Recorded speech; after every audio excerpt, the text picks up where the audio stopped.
Selamat pagi Bapak Ibu Saudara sekalian. Kembali pada pagi hari ini kita mengikuti ibadah secara online.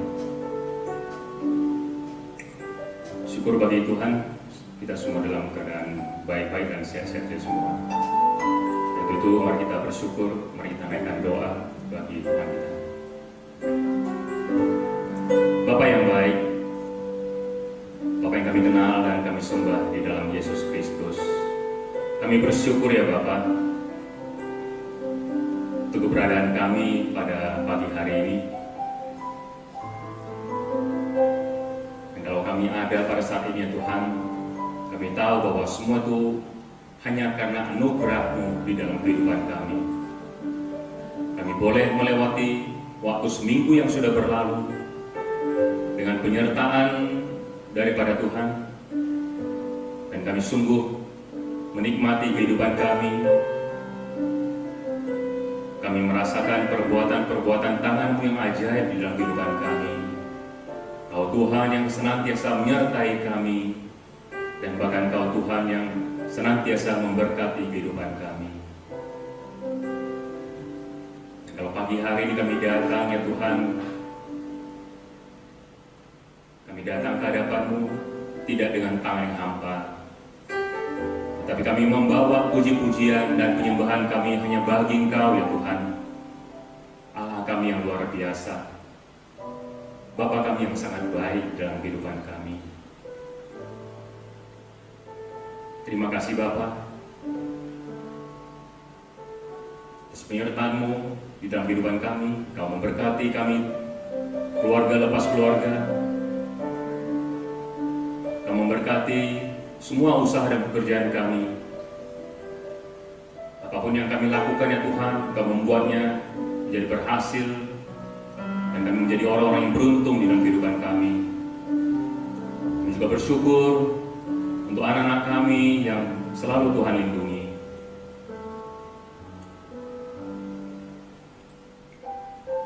Dan pagi ini ya Tuhan,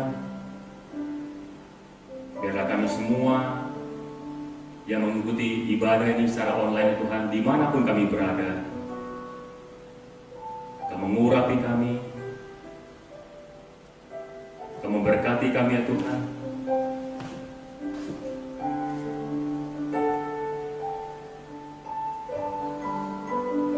Dan kami boleh datang ke hadapan-Mu dengan penuh sukacita, dengan ucapan syukur kami hanya di dalam satu nama, nama yang penuh kuasa, Yesus Kristus.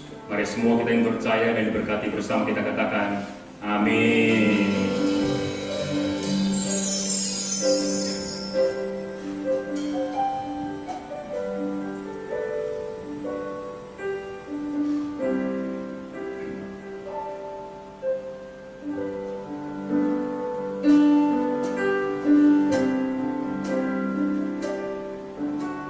Bawaku ke gunung kudus-Mu, di tempat kediaman-Mu, biar kemuliaan melingkupi hidupku, dan jiwaku kan dipuaskan.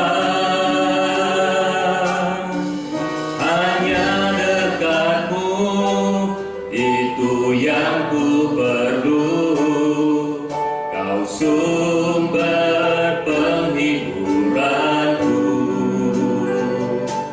dan Kau yang ubahkan air mataku jadi lembah yang bermata air.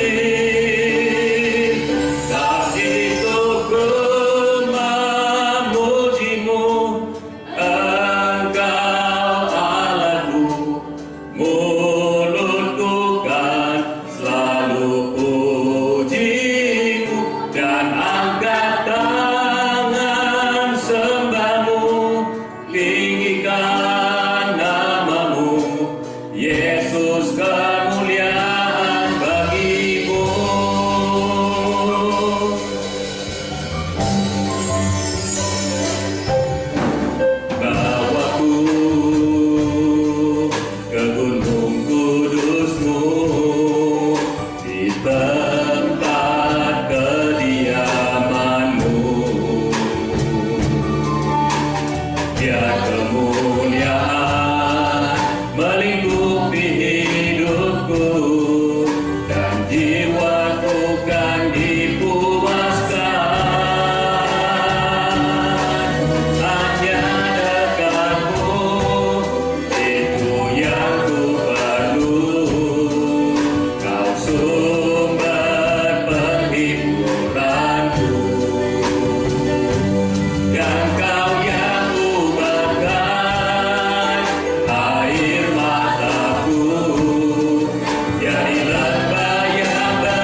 Terima kasih Tuhan.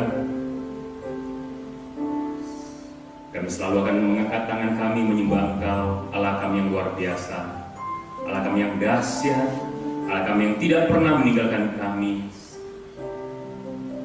Engkau Allah kami yang senantiasa rindu untuk memberkati kami semua. Terima kasih Bapa yang baik. Kami bersyukur memiliki Allah, memiliki Bapa yang sungguh teramat baik dalam kehidupan kami. Dalam nama Yesus, amin.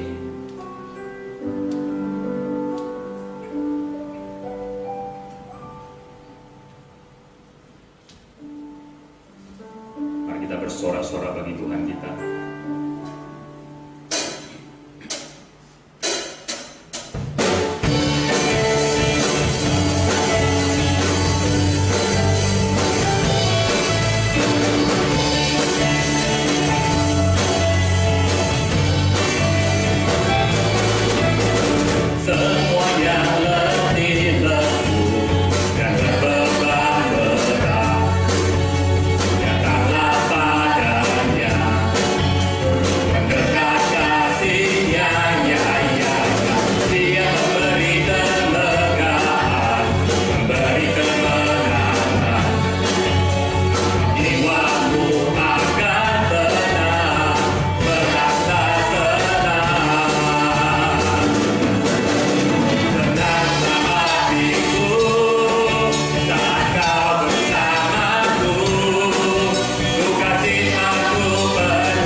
Sungguh banyak yang telah Engkau perbuat dalam kehidupan kami ya Tuhan.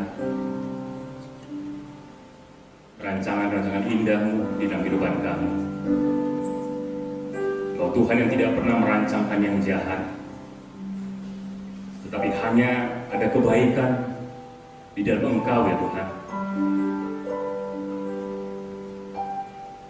Engkau Tuhan yang mengerti akan kami. Engkau Tuhan yang mengerti apa yang kami butuhkan. Kasih-Mu sempurna ya Tuhan. Kasih-Mu nyata di dalam hidup kami.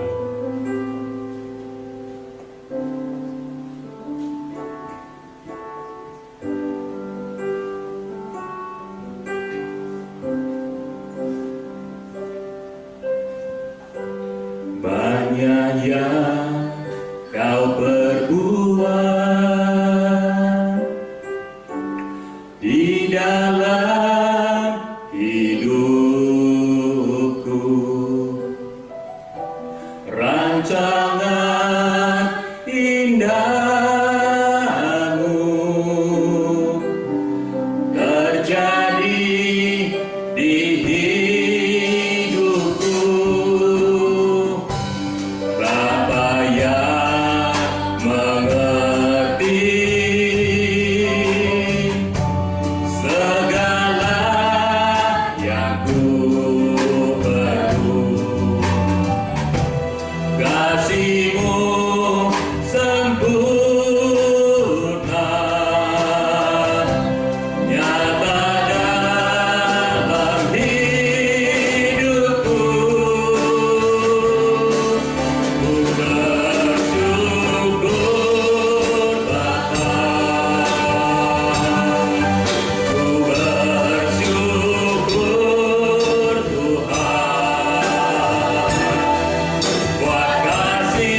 biarlah kami boleh makan dari setiap firman Tuhan yang disampaikan oleh hamba-Mu, menjadi kekuatan bagi kami,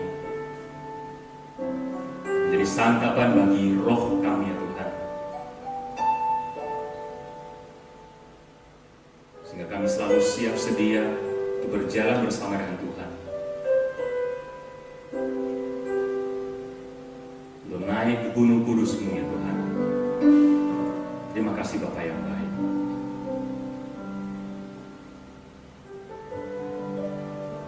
Kami naikkan ucapan syukur kami hanya di dalam nama Yesus Kristus, nama yang penuh kuasa.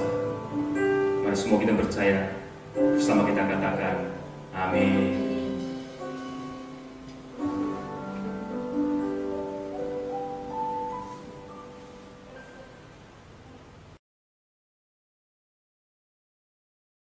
Shalom. Apa kabar semua? Ancoa. Anak-anak Tuhan di GBI Afia Cemara Medan. Kita berjumpa lagi dalam ibadah walaupun lewat online ini. Ya, yakin, ya sojin Jawa. Jadi nggak usah takut menghadapi hidup ini karena Tuhan Yesus sangat baik buat kita semuanya. Baik, kita akan merenungkan. Saudara, COVID-19 belum selesai. COVID-19 masih ada sampai hari ini. Ya nggak tahu ini kapan selesai. Hari-hari kita dengar berita. Aduh, sangat menakutkan. Ngeri sekali.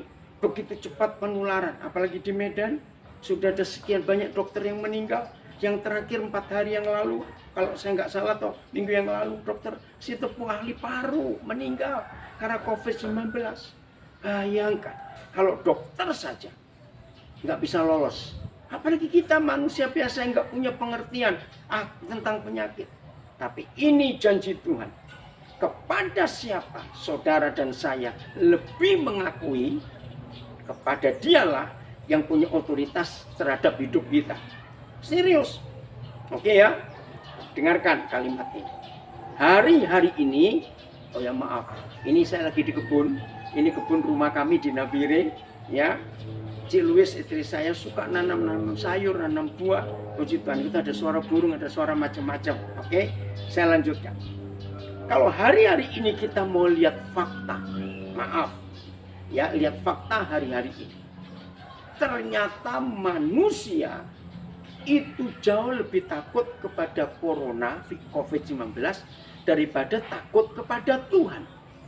Ayo, betul tidak? Lihat. Dengan corona orang takut, dengan COVID-19 memang ini berbahaya sekali saudara.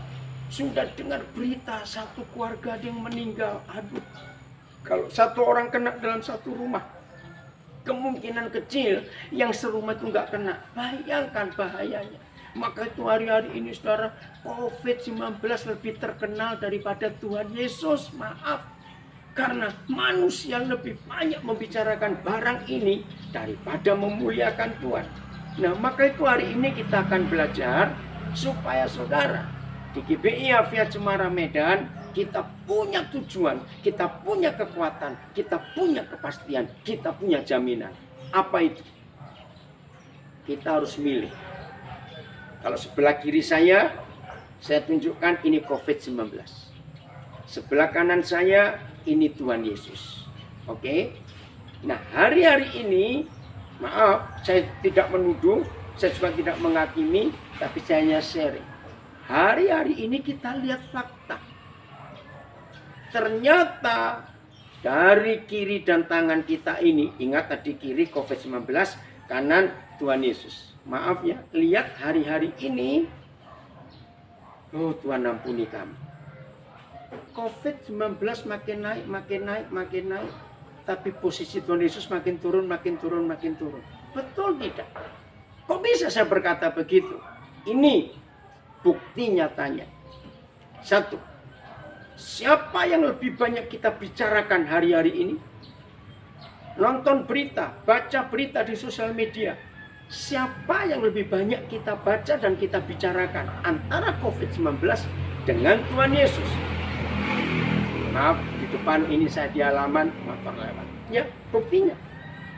Jadi Jadi hari-hari ini posisi COVID-19 itu naik terus. Posisi Tuhan Yesus makin turun.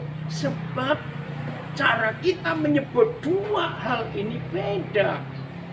Wih, sudah salah. Nomor 2. Antara COVID-19 dengan Tuhan Yesus. Jujur ya, manusia lebih takut ke siapa? Maaf. Dengan Tuhan Yesus, jangan tersinggung. Kepada Tuhan Yesus kita masih berani, maaf, kurang ajar saudara, masih bisa melawan. Tapi dengan COVID-19 berani nggak kita sembarangan dengan dia? Berani nggak kita dalam tanda kutip kurang ajar kepada dia, terus kita cengengesan, terus kita tertawa-tertawa dengan COVID-19? Nggak berani. Sudah pakai masker, sudah jaga jarak, orang tetap bisa ketularan. Ngeri. Nah, saya mau katakan ini, dalam hidup Tuhan Yesus ada virus juga nggak yang bisa nulari orang? Maaf ya, ini logika anak-anak. Lagi sekali, saudara percaya tidak di dalam hidup Tuhan Yesus itu ada virus juga yang bisa menulari orang. Nah, istilah saya itu namanya virus Injil. Yang virus yang luar biasa. Nah, ini yang kita harus pikirkan. Seharusnya virus Injil, virus Tuhan Yesus itu jauh lebih hebat daripada COVID-19. Betul tidak, saudara? Nah, di dalam kita, ya kita sih nggak mau. Saya juga tidak mau dalam tubuh kita ada corona, nggak mau. Tapi di dalam hidup kita yang sudah percaya kepada Tuhan Yesus, kan mengalir darah Yesus. Betul? Berarti di dalam darah kita itu ada virus Injil. Maka itu seharusnya virus Injil ini yang jauh lebih kuat bekerjanya untuk menulari orang daripada COVID-19. Tapi kenapa kita bisa kalah? Saudara, ini perkara serius dalam hidup kita. Lihat, COVID-19 ini kerjanya itu ngeri, sederhana kalau saya berkata. Enggak spektakuler, enggak heboh-heboh. Orang bersin sudah ketularan. Maka itu contoh kecil saja. Kenapa di seluruh Eropa dan Amerika, Australia juga, kalau tetap ada kebaktian hari Minggu, orang nggak boleh nyanyi. Kan aneh. Kenapa nggak boleh nyanyi? Maaf ya, dengan buka mulut saja. Ini kalau orang itu punya COVID-19 itu bisa nular di udara. Maka itu ruangan-ruangan ber-AC untuk kumpul, juga untuk ibadah, itu diperhatikan, nggak bisa. Karena udara nggak keluar. Maka itu lebih banyak di tempat umum terbuka. Oh saudara, virus ini berbahaya sekali. Tapi seharusnya saudara dan saya lebih yakin virus Injil itu. Saya bacakan dulu ya, Roma 1 ayat 16. Begitu hebatnya virus Injil itu yang harus terjadi dalam hidup kita. Roma 1 ayat 16. Begini yang Tuhan inginkan terjadi di hidup kita ya. Maaf. Roma 1:16. Sebab aku mempunyai keyakinan yang kokoh, yang kuat. Dalam apa? Dalam Injil. Karena Injil adalah kekuatan Tuhan. Injil adalah kuasa Tuhan. Nah, izinkan saya menggunakan kalimat kata ini. Injil itu adalah virusnya Tuhan. Boleh nggak saya pakai kata ini ya, untuk mempermudahkan cara kita berpikir. Karena Injil adalah kekuatan Tuhan. Virusnya Tuhan. Yang menyelamatkan setiap orang yang percaya. Pertama-tama orang Yahudi, tapi juga orang Yunani. Nah saudara, ini ayat yang dahsyat. Injil itu kekuatan Tuhan. Injil itu kuasa Tuhan. Saya tanya, walaupun saya tahu jawabannya, hanya untuk meyakinkan. Antara COVID-19 dengan Injil, kalau disebut dua-dua ini virus, jawab jujur.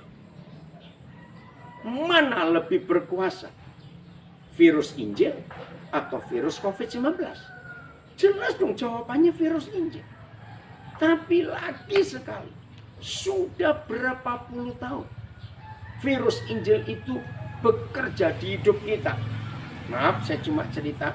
Nanti tanggal 20 Agustus bulan ini, ya, saya akan mensyukuri 50 tahun saya menjadi anak Tuhan. Karena saya terima Tuhan Yesus itu tanggal 20 Agustus tahun 70 di Gedung Gelora Pancasila Surabaya. Masih ada gedung olahraga itu sampai hari ini. Di situ saya terima Yesus pertama kali 20 Agustus tahun 70.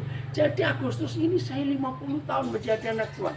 Berarti di dalam tubuh saya, di dalam darah saya sudah mengalir virus Injil selama 50 tahun.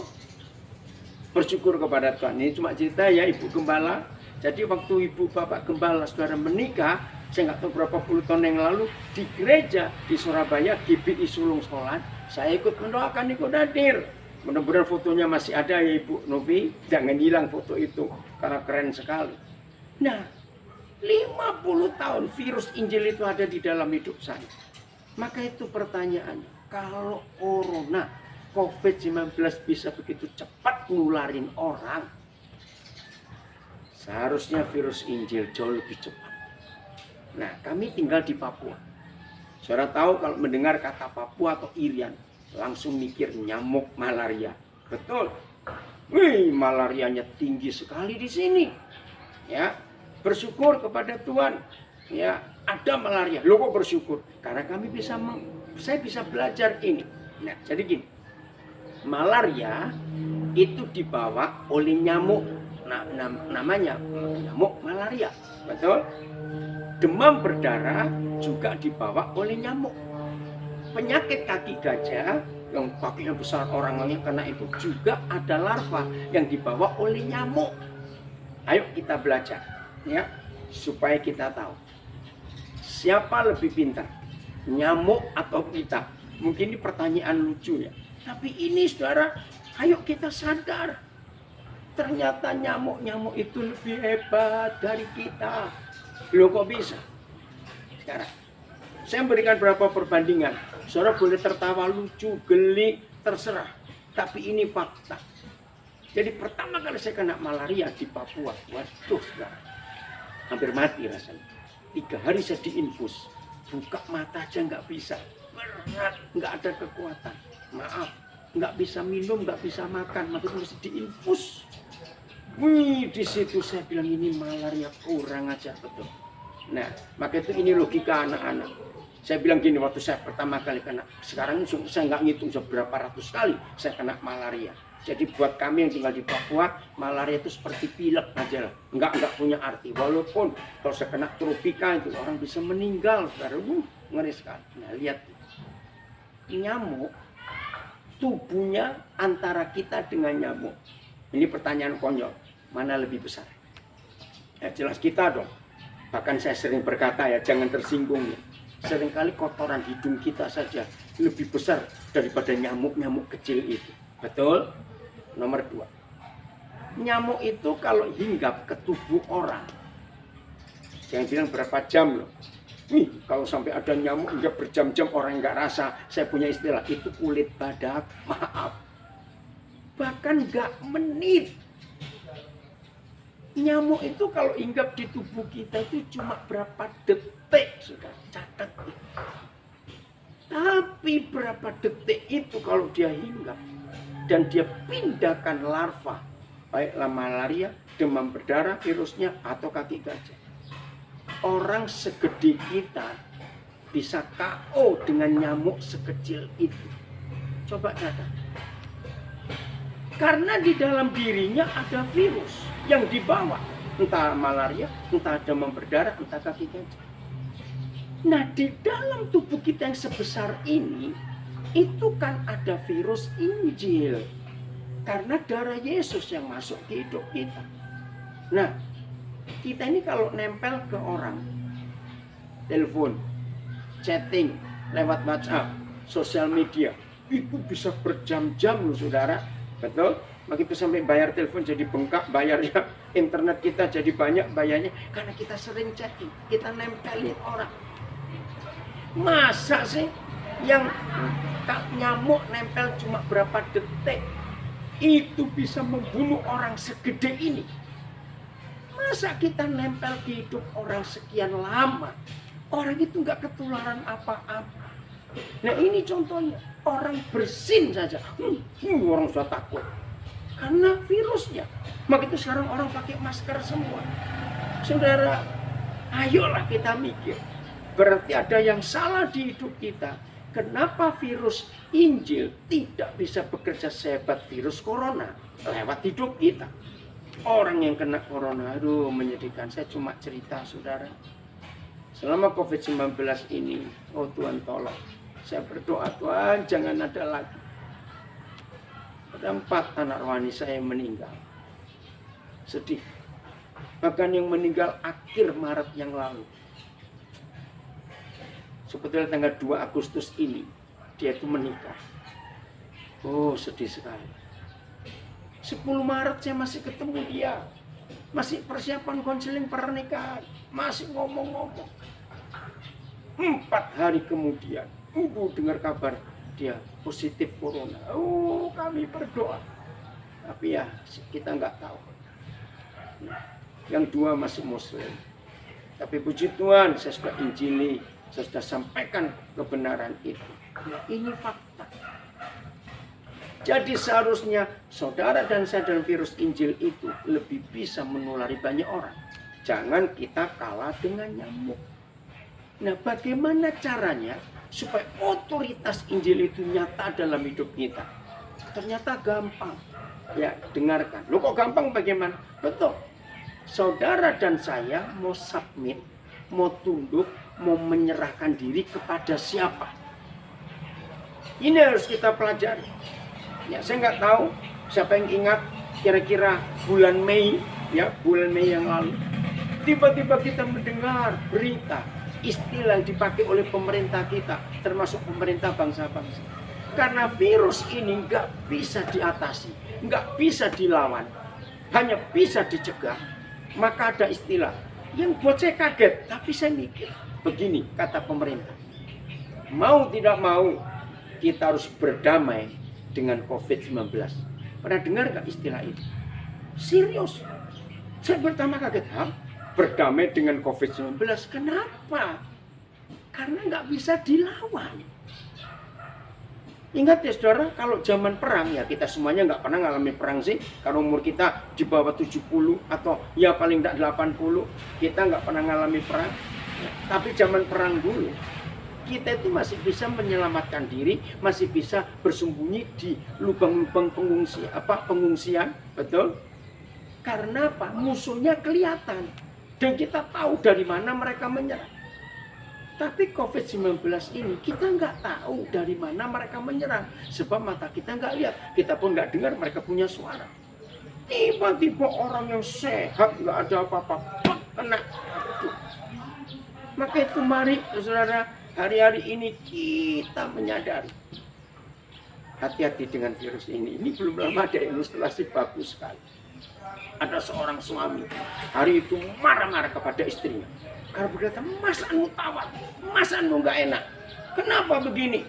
Nah, karena si istri tahu watak suaminya, akhirnya suaminya diajak rapid test, diajak swab. Ternyata dia positif corona. Maka itu nggak rasa makan apa-apa. Maaf ya, ini cuma iseng saja guyonan. Nah, inilah bukti virus ini luar biasa. Maka itu pemerintah berkata, sudahlah, kita berdamai saja. Artinya kita menerima. Maaf, kita menerima. Karena kita nggak bisa melawan dia. Nah, saya balikkan. Bukankah Tuhan minta kepada kita untuk berdamai dengan dia? Ya lebih baik berdamai dengan Bapa di surga daripada saya berdamai dengan corona. Loh betul tidak? Saya bacakan ayatnya itu. 2 Korintus 5 ayat 20. Ini ya. Jadi 2 Korintus 5 ayat 20. Jadi kami ini adalah utusan-utusan Kristus. Seakan-akan Tuhan menasihati kamu dengan perantaraan kami. Dalam nama Kristus. Dengar kalimat ini. Oh, terima kasih Bapak. dalam nama Kristus, berilah dirimu, diri kita, didamaikan dengan Tuhan. Jadi ketika pemerintah bulan Mei yang lalu mengatakan kepada kita rakyat Indonesia, ayo kita berdamai dengan corona, karena nggak bisa dilawan. Oh, saya berkata, lebih baik saya berdamai dengan Bapa di surga. Apa arti berdamai? Ya bertobat. Nah, saudara, dalam keadaan seperti ini, kita menemukan sebuah fakta yang luar biasa untuk kita memilih mau tunduk kepada siapa. Antara corona sebelah kiri saya dan Yesus Tuhan sebelah kanan saya, mau tunduk kepada siapa? Ya jelas dong, lebih baik kita tunduk kepada Tuhan Yesus. Nah, bagaimana caranya tunduk? Bukan tunduk-tunduk begini, bukan. Ayo kita baca kisah perwira di Kapernaum. Perwira ini tunduknya kepada Tuhan luar biasa. Oke, Lukas pasal 7 mulai ayat 1 ya. Saya percaya semua kita sudah sering dengar khotbah ini. Tapi hari ini kita akan belajar iman perwira ini yang tunduk kepada Tuhan. Nah, saya mulai membaca ayat 9 supaya saudara tahu kenapa Tuhan Yesus memuji perwira ini. Lukas 7 ayat 9 dulu ya. Setelah Yesus mendengar perkataan itu. Ini kuncinya. Perkataan apa dan perkataan siapa. Ini kunci bagaimana perwira ini tunduk kepada Tuhan. Begitu pula saudara dan saya harus bisa dan mampu dan mau tunduk kepada Tuhan, bukan kepada COVID-19. Lebih baik kita berdamai dengan Bapa di surga daripada berdamai dengan corona. Betul tidak? Nah, ini caranya. Setelah Yesus mendengar perkataan itu, nanti kita akan bongkar perkataan apa. Kok sampai Tuhan Yesus begitu kagum? Ia heran akan dia. Yesus heran pada perwira ini, ya. Karena ini penjajah, ini orang Roma, ya. Kalau sekarang istilah panglima daerah militer, Pangdam, dan Sumatera Utara ada Pangdamnya, ya masing-masing provinsi ada Pangdamnya.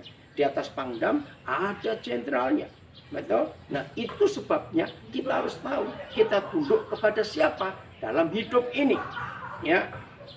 Ia heran akan dia, ya, dan sambil berpaling kepada orang banyak yang mengikuti dia.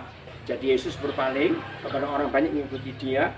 Yesus berkata begini, ini bukti bahwa perwira ini tunduk kepada Tuhan dan dia menjadikan Yesus itu Tuhan.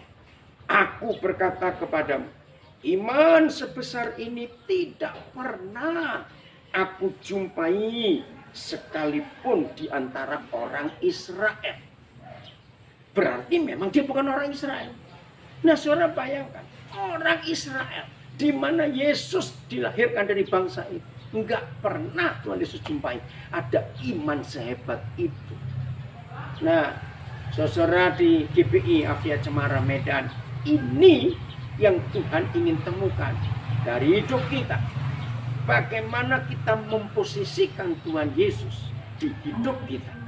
Maka dari situ kita nanti akan melihat bagaimana posisi COVID-19 di hidup kita dan bagaimana posisi Tuhan Yesus di hidup kita. Kita akan lihat di ayat ini.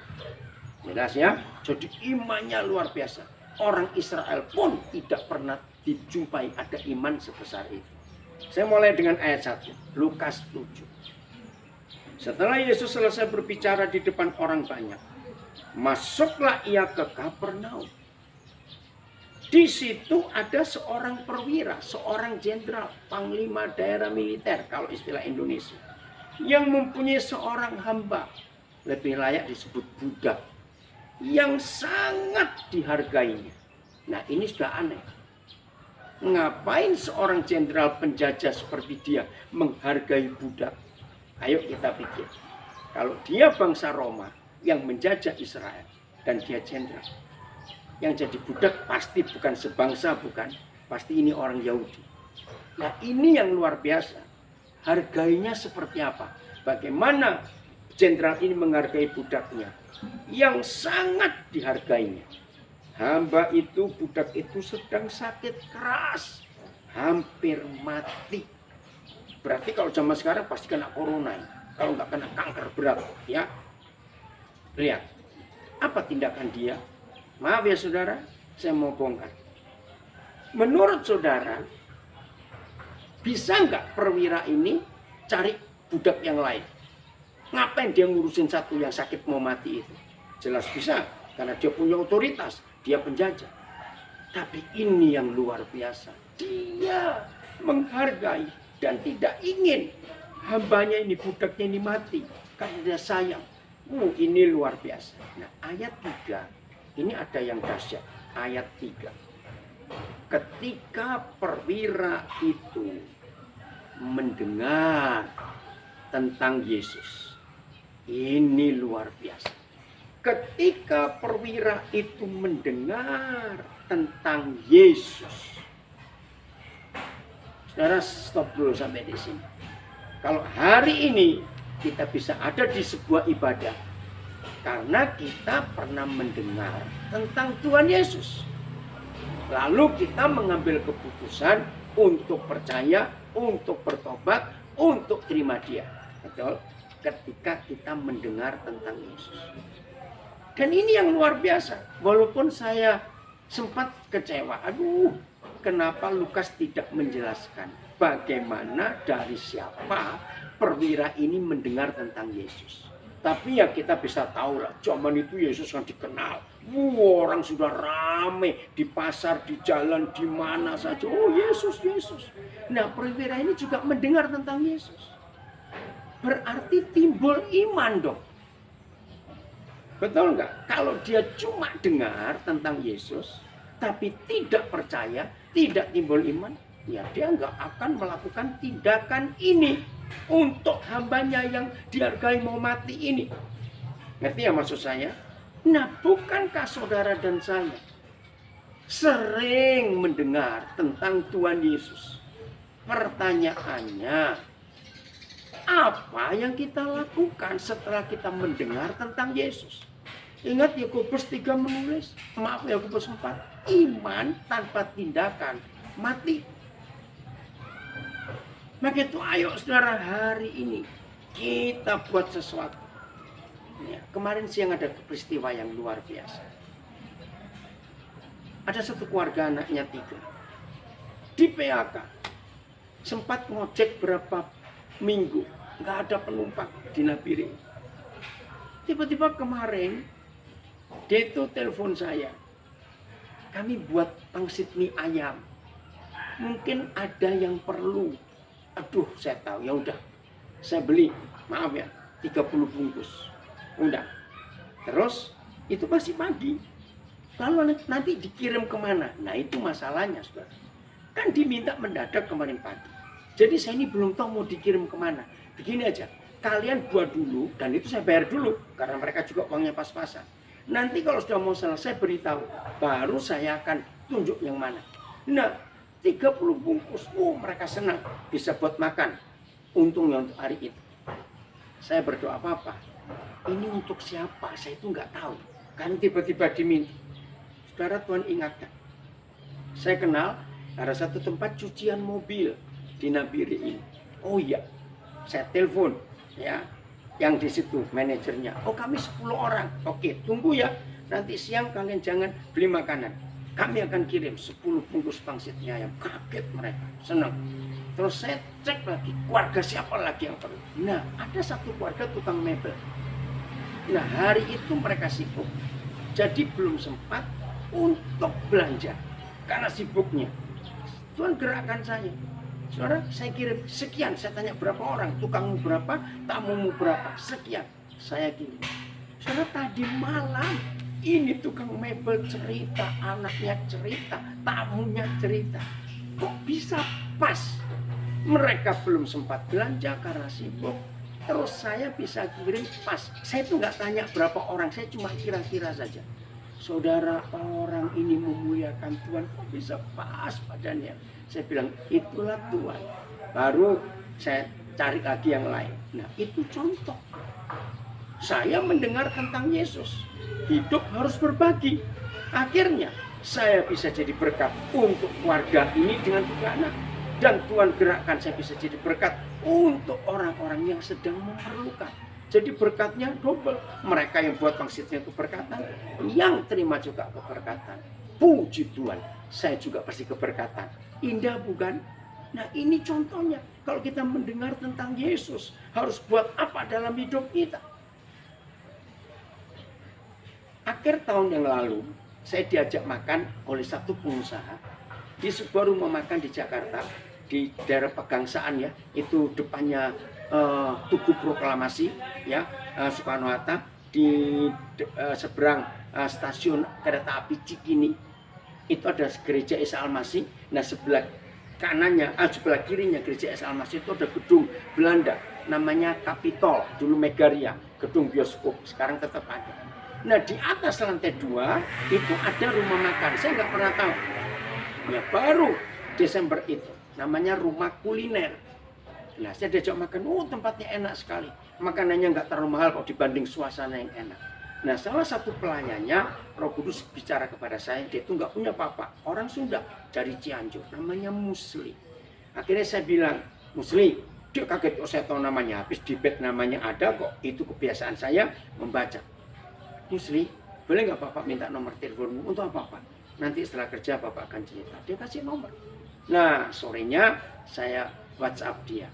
Saya ceritakan masa kecilmu itu seperti ini. Dia kaget sudah. Dia bilang, Bapak ini orang pertama yang bisa tahu masa kecil saya. Dia nggak punya papa. Akhirnya saya bilang, Musli, mulai hari ini panggil saya Papa ya. Papa ingin jadi papamu. Dia menangis. Saya doakan lewat dia. Nah saudara, sering kontak. Tiba-tiba Februari hilang. Saya percaya ini anak ini handphonenya hilang. Cuma saya juga nggak bisa kontak. Bagaimana cara saya berdoa, Tuhan biar dia gerakan. Saya juga nggak tahu. Saya juga nggak sempat balik ke rumah makan itu. Saudara, awal April Corona sudah merebak. Ya, itu bukan awal April. Pertengahan lewat April. Bulan puasa sudah berjalan. Tiba-tiba ada orang WA saya kirim menu makanan, rumah kuliner. Saya yakin ini pasti Muslim. Saya langsung telepon, dia kaget. Aduh, Papa masih ingat saya, Pak. Ini tadi saya coba-coba kirim, karena saya nggak yakin nomor Papa atau tidak, karena handphone saya hilang. Nah, betul kalau gitu. Tapi Papa balas, saya syukur Pak. Terima kasih Papa balas. Iya. Terus kenapa kamu kirim menu makanan ini? Warungnya dia, Pak, bulan puasa ini sepi sekali Pak, nggak biasanya karena COVID-19. Oke, Papa mau pesen nggak? Aduh nak, Papa ini di Nabire, mau pesen kemana? Itu langsung jawaban saya. Ketika saya diskusi, telepon dengan Muslim, tiba-tiba Tuhan ingatkan. 5 keluarga langsung masuk di otak saya. Oh, saya tahu. Oke nak, tunggu. Nanti Bapak akan kasih kabar. Papa akan kontak teman-teman Papa. Oh iya Pak, terima kasih. Saudara, menu makanan itu saya forward ke 5 keluarga yang Tuhan tunjuk. Mereka semuanya kaget. Untuk apa Pak Daniel? Pesan makanan lah. Saya ingin berkati kalian. Mereka semuanya senang. Dengar ya? Ya ini keluarga yang ya pokoknya ekonomi ke bawah. Tapi gimana bayarnya? Saya yang bayar. Maka itu telepon nomor ini, pesan. Apa saja yang kalian mau. Wih, mereka kaget. Nah, saya nggak batasi loh, maaf ya. Saya nggak bilang pilih yang murah. Enggak, terserah kamu semuanya. Anak-anak paling tidak tanya mau menu makanan apa. Dan 5 keluarga ini saya bilang begini. Setelah kalian pesan, lebihkan 2. Pilih yang bisa dibungkus. Mereka tanya untuk siapa? Nah ini, untuk Gojeknya atau Gosennya atau GoFoodnya yang akan ngantar makanan kalian. Saudara, 5 keluarga ini heran. Kok saya sempat mikir Gojeknya juga. Memang itu hati Tuhan yang ada di hati saya. Langsung sudah semuanya, Musli kontak saya. Pak, banyak sekali yang pesan. Nggak apa-apa. Terus gimana bayarnya? Kamu hitung, ya. Terus kirim nomor rekeningmu ke Papa. Pak, boleh nggak kalau rekening saya? Nggak apa-apa, terserah. Itu urusanmu. Saya nggak ngerti. Saudara, akhirnya dia kirim rekeningnya. Dihitung semuanya, maaf loh saudara, bukan ratus ribu jadi juta, maaf ya, ini untuk kemuliaan Tuhan. Udah, Gojeknya juga era, ini jadi kesaksian yang luar biasa. Sudah saya bayar, berapa jam kemudian Ada orang telepon saya nggak tahu nomor siapa, saya terima. Ternyata itu manajernya Muslim. Dia bilang, Pak Pendeta, terima kasih. Warung kami jadi hidup karena Bapak pesan ini, sepi Pak. Saudara, ternyata Muslim itu dapat komisi, maka itu masuk ke rekening dia. Nah, contoh, saya bisa jadi berkat untuk Muslim, untuk pengembangan kuliner, untuk 5 keluarga itu. Setelah saya mendengar tentang Yesus, harus ada bukti iman, harus ada tindakan iman. Maaf, ini yang kita harus lakukan. Nah, sekarang kita kembali ke perwira ini. Apa yang dia buat setelah dia dengar tentang Yesus? Saya ulangi lagi ayat 3. Ketika perwira itu mendengar tentang Yesus, ia menyuruh beberapa orang tua-tua Yahudi, ya, jadi orang-orang ranking tinggi bangsa Yahudi, kepada Yesus untuk meminta supaya Yesus datang dan menyembuhkan hambanya. Tua-tua Yahudi datang kepada Yesus dan dengan sangat mereka meminta pertolongannya. Katanya, ia layak engkau tolong. Lihat ayat 5. Sebab ia mengasihi bangsa kita. Jelas, perwira ini bukan orang Yahudi. Karena tua-tua Yahudi berkata bangsa kita. Oke, terus. Dan dialah, masih ayat yang kelima, yang menanggung pembangunan rumah ibadat kami, sinagog. Wih, berarti penjajah ini, orang Romawi ini hatinya luar biasa. Nah, udah. Lalu, karena Yesus diminta, ayat 6, lalu Yesus pergi bersama-sama dengan mereka, dengan tua-tua Yahudi tadi, ke rumah perwira itu. Ketika Yesus tidak jauh lagi dari rumah perwira itu, saudara lihat, nggak jauh lagi. Perwira itu menyuruh sahabat-sahabatnya. Nah, sekarang yang sebangsa, yaitu tentara-tentara Romawi, tapi pasti yang high ranking, yang posisinya tinggi, karena sahabatnya. Kalau prajurit nggak bisa disebut sahabat, ya, untuk mengatakan kepada Yesus. Nah, saya ingin saudara yang punya Alkitab bahasa Mandarin, bahasa Hokkien, bahasa Batak, bahasa apa saja kalau saudara tinggal di Medan, perhatikan sapaan, sebutan perwira ini kepada Tuhan Yesus. Ini yang luar biasa, saudara. Aduh, saya bersyukur kepada Tuhan untuk sebutan ini. Nggak main-main, saudara. Apa sebutannya? Dikatakan begini, Tuhan, Master, Tuhan. Hah? Tuhan Yesus kaget. Kamu panggil aku Tuhan, Master, Tuhan. Ini yang luar biasa. Ayo pelan-pelan kita lihat. Tuhan Yesus menyandang gelar Tuhan itu setelah dia naik ke surga. Baca nanti Kisah Rasul 2, baca Filipi 2. Jadi kalau kita lihat peristiwa di Lukas 7 ini, Tuhan Yesus itu belum apa-apa. Coba ya renungkan. Untuk mencapai proses dia naik ke surga, itu kan ada peristiwa panjang. 1, dia harus dikhianati dulu oleh Yudas. 2, dia harus ditangkap. 3, dia harus diadili di rumah imam besar Kayafas. 4, dia harus dibawa ke Pilatus. 5, dia dibawa balik lagi ke imam besar Kayafas. Enggak ketemu salahnya. 6, dia diikat dan disiksa sampai seperti itu. Ingat ya, penyiksaan Yesus, aduh ngeri. 7, dia harus pikul salib. Dengan susah payah pikul salib, badan hancur, haus, lapar. Karena dari semalam sampai siang itu nggak dikasih makan, nggak dikasih minum. Bayangkan. Sampai di Golgota dia dipaku, kaki tangannya dikasih duri mahkotanya, kepalanya ditusuk lambungnya. Waduh, saudara, mati. Diturunkan dari salib. Dia dikuburkan. Perang di kerajaan maut. Lama ini prosesnya, saudara. Bangkit. Naik ke surga. Baru dia punya posisi Tuhan. Lagi sekali lihat bahasa Mandarin, Hokkien, Batak, saudara di Medan. Jadi ini yang buat Tuhan Yesus heran. Bagaimana kamu bisa memposisikan aku sebagai Tuhan? Padahal aku belum melewati proses-proses tadi itu. Ini kan masih jauh. Maka itu tadi di ayat 9 kita membaca. Yesus saja sampai mengakui iman sebesar ini belum pernah aku jumpai sekalipun di antara orang Israel. Belum pernah. Saudara, maka itu, maaf tetangga itu motornya. Maka itu kita melihat peristiwa ini. Nah saudara, mari kita jujur pada diri kita sendiri. Mulut kita sudah terbiasa berkata Tuhan Yesus, Tuhan Yesus. Tapi hati kita bagaimana? Ayo, hati kita bagaimana tentang Tuhan ini? Nah, untuk membuktikan bagaimana sih salah satu cara membuktikan kita itu menghormati Dia sebagai Tuhan. Lihat penjelasan perwira ini. Ayat 6 ya. Tuhan, janganlah bersusah-susah, sebab aku tidak layak menerima Tuhan di dalam rumahku.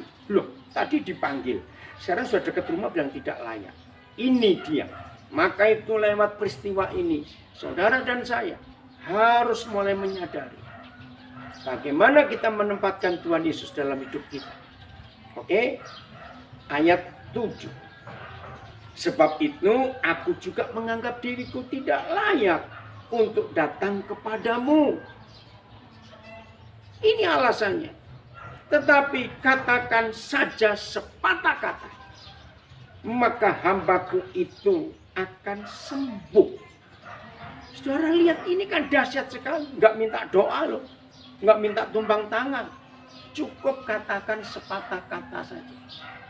Dan kita tahu. Coba saya baca langsung ayat 10 ya. Ya supaya tahu. Dan setelah orang-orang yang disuruh itu kembali ke rumah. Jadi ini sahabat-sahabatnya orang Roma itu. Sudah balik ke rumah. Didapatinya lah. Hamba itu telah sehat kembali. Wih, ini luar biasa. Ayo kita bongkar. Kan di permintaannya cukup katakan sepatah kata saja. Ayo, Yesus ngomong sesuatu enggak? Tidak. Yesus tumpang tangan? Tidak. Tuhan Yesus berdoa? Tidak. Tuhan Yesus tangking usir penyakitnya? Juga tidak. Lu kok sembuh? Padahal permintaannya cukup katakan sepatah kata saja. Begini sistem militer yang Tuhan ajarkan kepada kita. Dia ngomong ayat 8. Sebab aku sendiri seorang bawahan. Dan di bawahku ada pula prajurit. Jika aku berkata kepada salah seorang prajurit itu pergi, maka ia pergi. Dan kepada seorang lagi datang, maka ia datang. Ataupun kepada hambaku, kerjakanlah ini, maka ia mengerjakannya. Saudara, ternyata untuk mengerti firman Tuhan, karena dan saya harus pakai sistem militer. Ternyata sistem militer ini dipakai sama di seluruh dunia. Begini, ya. Siapa masih ingat ada perintah ini? Ketika seorang mau ikut Yesus, terus dia berkata, izinkanlah aku guru untuk mengubur bapakku. Tuhan Yesus berkata, yang mati dan mengubur orang mati, kamu ikutlah aku. Jangan berkata sadis, tidak. Yang berikut ada firman berkata begini. Barang siapa ingin menjadi muridku dan mengikut aku, tapi tidak membenci keluarganya, istri, anak, orang tua, saudara laki, saudara perempuan, semuanya enggak layak jadi muridku. Saudara, jangan diterjemahkan secara bahasa keluarga, enggak kena. Tapi terjemahkan dalam bahasa militer. Kita semua tidak semua kita pernah ikut militer, tapi pasti ada mungkin di jemaat Afia Cemara Medan yang pernah jadi militer, ya, tentara, polisi atau apa saja. Tapi begini. Seorang prajurit yang diperintah oleh komandan itu cuma ada dua kata. Siap, laksanakan. Siap, laksanakan. Betul tidak? Maka itu ketika seorang komandan memerintahkan pada prajuritnya, dengar, boleh nggak berkata, siap, izinkan saya nengok istri saya melahirkan. Ayo, izinkan saya mengubur bapak saya baru meninggal. Perintah komandan tidak boleh dibantah. Selalu kata, siap, laksanakan. anak kecelakaan pun, maaf ya, ini militer, harus tunduk. Nah, perwira ini mengakui Yesus itu komandan, sehingga setan-setan pun tunduk kepada kata-katanya. Saudara, mari kita jujur. Hari ini kita cek diri kita. Seberapa tinggi, seberapa jauh kita memberi hormat kepada Tuhan Yesus dalam posisi Tuhan yang punya kuasa di perkataannya, di firman-Nya. Berapa banyak? Saudara, ayo mulai hari ini dengan serius kita mengakui sepatah kata saja cukup. Tuhan, hambaku sembuh. Saya punya istilah begini. Tuhan Yesus itu kalau ngajar kepada kita seperti hari ini kalau dihitung saya ini berapa kata ini ngomong kepada saudara, sharing firman, nggak tahu berapa banyak. Kalau hanya sepatah kata saja, setan bisa kalah. Bagaimana posisi kita, posisi Yesus di hidup kita dengan firman-Nya? Apakah kita berani menyatakan itu? Cek, periksa. Terpujilah Tuhan kalau hari ini saudara dan saya menemukan kita ini hormat kepada firman Tuhan pada otoritas ini. Bukan kepada COVID-19, tapi pada firman. Firman kita junjung tinggi.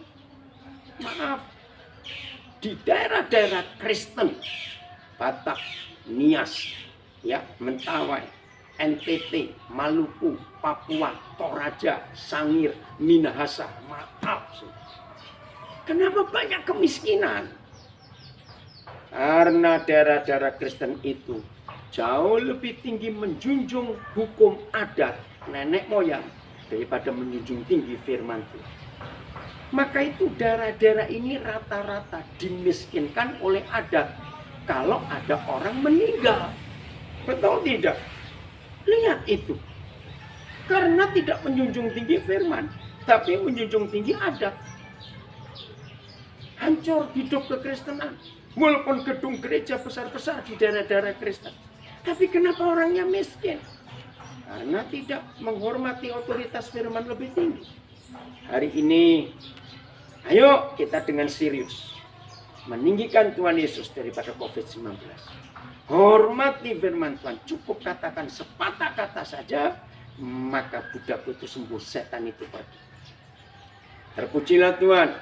Kalau saudara dan saya mengambil keputusan, mau meninggikan Tuhan Yesus, hormati firman, cukup katakan sepatah kata saja. Tuhan Yesus memberkati kita semuanya.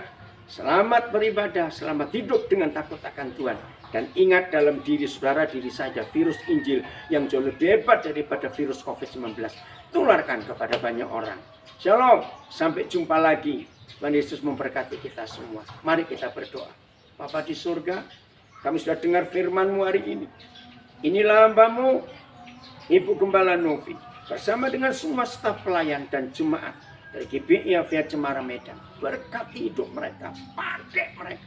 Kalau ada yang ragu-ragu hari ini, biarlah firman yang kami dengar menguatkan kami semuanya. Kami mengambil keputusan untuk tetap setia dan tunduk kepada Tuhan Yesus. Kami menempatkan Yesus sebagai Tuhan atas hidup kami. Terima kasih Bapak, terus pakai anak-anak-Mu dari jemaat GBI Avia Cemara ini, supaya hidup mereka semua makin hebat menjadi saksi-saksi Yesus. Dan virus Injil dalam hidup kami semuanya cepat menular kepada banyak orang yang kami temui. Lebih hebat daripada virus corona yang ada di hidup manusia. Terima kasih Roh Kudus, terima kasih Tuhan Yesus. Dalam nama Bapa di surga, dalam nama Tuhan Yesus, kita diberkati semua. Haleluya. Amin. Sampai jumpa. Puji Tuhan.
Saudara, mari kita tutup ibadah kita pada siang hari ini. Kita bersyukur kalau hari ini kita diberkati oleh Pendeta Daniel Alexander dari Papua. Dan saya percaya setiap kita juga yang di rumah sungguh-sungguh diberkati melalui firman Tuhan yang disampaikan oleh hambanya. Mari kita berdoa. Tuhan, terima kasih untuk siang hari ini. Terima kasih untuk ibadah kami melalui rekaman pada siang hari ini. Tuhan, hamba berdoa,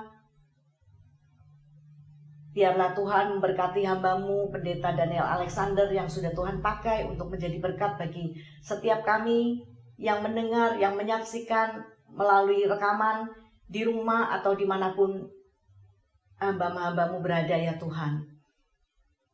Kami sudah diingatkan bahwa virus Injil itu harus terus melekat dan kuat di dalam hidup kami, mengalahkan virus yang ada sekarang ini yang membuat banyak orang ketakutan. Bapa, kami berdoa untuk jemaat-Mu GBI Avia Cemara dimanapun mereka saat ini Tuhan. Mungkin saat ini ada yang masih di dalam kesulitan, Tuhan tolong mereka. Ada mungkin jemaat yang sakit, Tuhan juga. Tuhan, Engkau dokter di atas segala dokter, Engkau yang akan memberikan kesembuhan kepada orang yang berharap kepadamu ya Tuhan. Berdoa untuk anak-anak-Mu Tuhan, anak-anak remaja, anak-anak youth, anak sekolah minggu yang saat ini mungkin mau masuk ke SD, SMP, SMA, bahkan kuliah.